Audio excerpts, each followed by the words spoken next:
உங்களுக்கு எப்பயாவது back pain வந்து எனக்கு மட்டும் ஏன் இப்படி வருதுங்கிற மாதிரி யோசிச்சிருக்கீங்களா?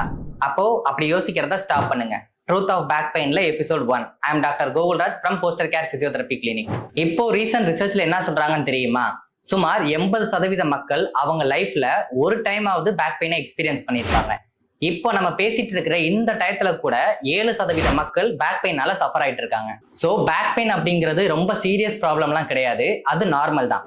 பட் சர்ப்ரைஸ் என்னன்னா, இது ஒரு டைம் வந்துட்டு போற ப்ராப்ளம் கிடையாது. எபிசோட் பெயினா தான் நிறைய பேத்துக்கு வரும்.